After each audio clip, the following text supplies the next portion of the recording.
If you're still typing keywords into a search bar and calling it market research, I have some bad news for you. Manual surveys, academic case studies, and staring at blue links on Google are officially dead. It's slow, it's biased, and in a world where AI can build a competitor's product in a few prompts, it's a recipe for disaster. If you have a big idea but you're terrified that someone else has already done it, or worse, you're scared of wasting your last $1,000 on a product nobody wants, this is going to be your survival guide. In the next few minutes, I'll show you how to do market research step by step, not the boring textbook version, but a practical, modern, AI-powered approach that you can implement straight away. First of all, let's understand why old school market research fail and why it's important to adopt. For years, businesses were taught to do market research using old school methods. Things like focus groups, long surveys, thick industry reports, and academic case studies.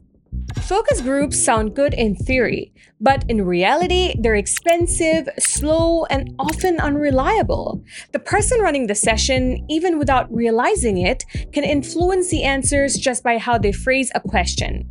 You ask someone, "So, what do you think of our new product?" And then, 5 minutes later, you're basically asking, "Would you prefer this product or being thrown into a lava?" That's not research, that's bias. Surveys aren't much better. Change one word in a question and suddenly the result looks completely different. Ask something in a positive tone and you get positive answers. Ask it negatively and now everything looks broken.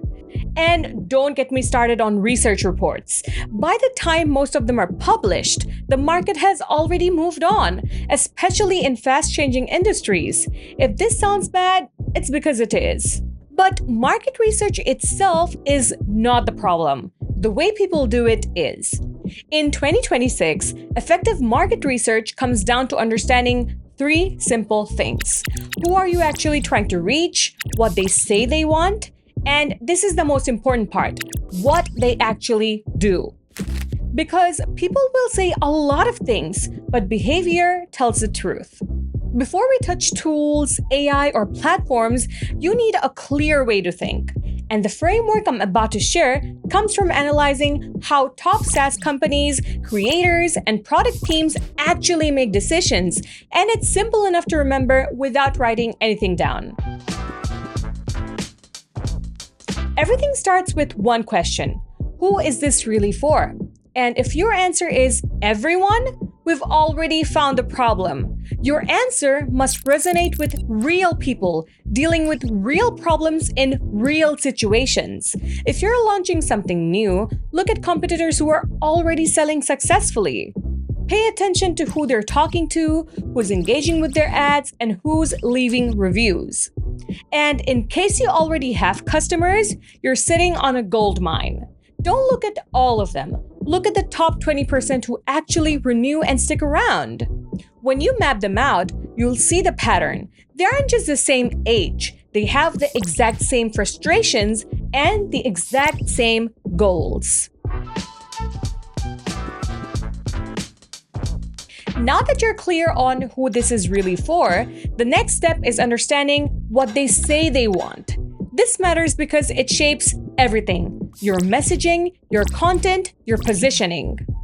And the good news? People are already telling you every single day. So let's start with the simplest place possible: search engines. Open Google and type in something like email marketing, but don't press enter yet. Just pause and look at the autocomplete suggestions. Those aren't random. They're based on what real people are actively searching for right now. That alone tells you a lot about what people think they need. Then take it one step further.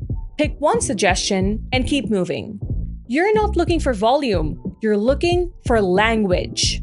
Because the words people use to search are the same words that should show up in your landing pages, your ads, and your content.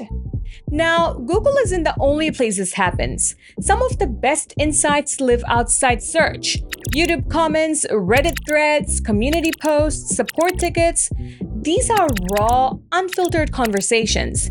This is where people explain problems in their own words without trying to sound smart. And those words, they're far more valuable than anything you could invent. But here's where most people stop. They listen to what people say they want and assume that's the full story. It's not. You know, what people say they want and what they actually buy are often two very different things. This is where real market research begins. Instead of asking, would you buy this? You look at what people are already paying for. What products sell repeatedly? What tools do people renew year after year? What features get used and which ones get ignored? And here's a powerful insight most people miss. The most powerful insights in 2026 aren't new ideas. They are fixes for existing complaints, not 5-star reviews, 2 and 3-star reviews. When someone says, I love the features, but the onboarding is a mess, you don't need a new idea. You just found a roadmap. You just need to fix the ones people are already venting about in the comments. So do this. Read negative reviews, scan support requests, look at the comments where people say, I like this, but that is your opening. Now, this is where 2026 really changes the game. Because today, you don't have to manually read thousands of reviews or comments. AI can help you summarize patterns across huge amounts of data in minutes.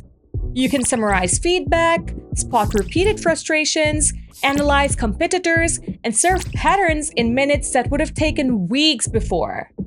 But I need to be very clear about something. AI does not replace thinking. It speeds up research, but you still decide what matters. The businesses that win in 2026 aren't the ones using AI blindly. They're the ones using it to think better and faster. If you want to win in 2026, you have to be more than just another link.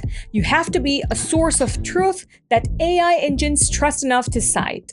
The shortcut to getting there? Competitor analysis. Your competitors are already spending money to test messaging, offers, and positioning. If you see an ad that's been running for months, stop scrolling. That ad isn't there for fun. It's there because it's converting. Don't blindly copy them. Dissect them. What angle are they using? What pain are they highlighting? What outcome are they promising? And more importantly, what are they not saying? Because differentiation does not come from being louder, it comes from being clearer. And this leads to the biggest mistake I see people make. They collect information, but they never turn it into decisions. Good market research should make things simpler. It should help you say with confidence, this is who we are for. This is the problem we solve best, and this is why someone should choose us. When you have that clarity, marketing stops feeling like guessing. And when you don't, you sound like everyone else. We offer better quality, we have great support, we care about your customers, and nobody listens. Market research in 2026 isn't about more data. It's about better questions, faster feedback, and smarter implementation of AI. If you do it right, you don't need luck. You get clarity, and clarity sells. If you have followed along, you already know why Vogue research won't work in 2026 and how you can handle them by yourself smartly in 2026. So, how do you research in 2026? Let us know in the comment section, and to get more growth tips from WPManageNinja, make sure you've hit the subscribe button. Catch you in the next one!